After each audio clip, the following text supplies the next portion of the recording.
শান্তিরবাজার মহকুমার try junction এলাকায় দক্ষিণ জেলার পরিবহন দপ্তরের উদ্যোগে ৩৫তম জাতীয় সড়ক সুরক্ষা মাস ২০২৪কে কেন্দ্র করে এক অনুষ্ঠানের আয়োজন করা হয়। এই অনুষ্ঠানে অতিথিদের মধ্যে উপস্থিত ছিলেন দক্ষিণ জেলার পরিবহন দপ্তরের আধিকারিক সৌমেন দেব, শান্তিরবাজার পুর পরিষদের chairperson Swapna Baidya, vice chairman Satyabrata Saha, Santirbazar মহকুমার পুলিশ আধিকারিক সৌগত চাকমা, শান্তিরবাজার জেলা হাসপাতালের medical super J S. Reang, motor vehicles inspector Jahar Reang, বিশিষ্ট সমাজসেবী অলোক দাস, বাপ্পি দেবনাথ সহ অন্যান্যরা।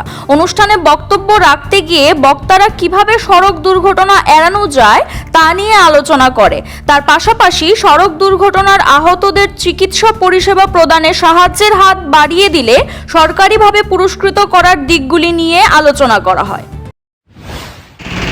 এবার ছেলের বয়স 16 হোক 17 হোক সেটা কিন্তু আমরা দেখছি না।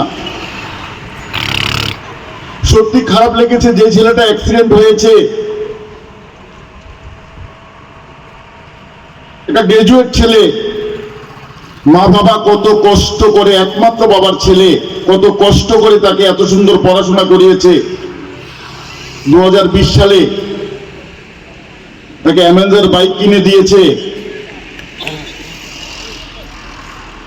আদর অত বেশি মা বাবার হয়ে গিয়েছিল, ছেলের প্রতি ভালোবাসাটা এত হয়ে গিয়েছিল, ছেলে কোন পথে যাচ্ছে সেটাও খোঁজ নেবার সময় পাইনি।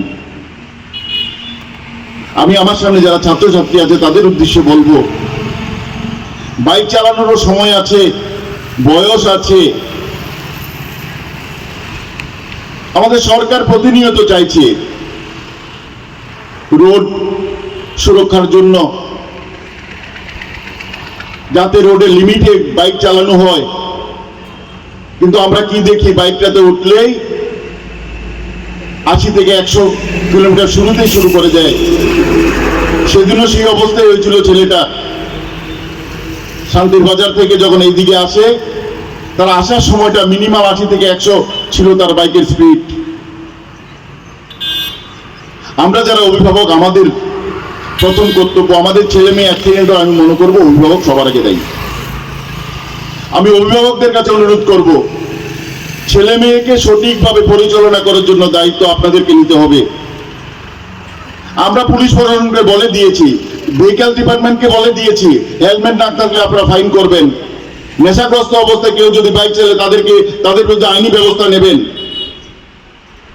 আমি সে কথাটা বলতে চাই, আইন তো আছে, আইন লাগু আছে, আইনের পথে চলবে, কিন্তু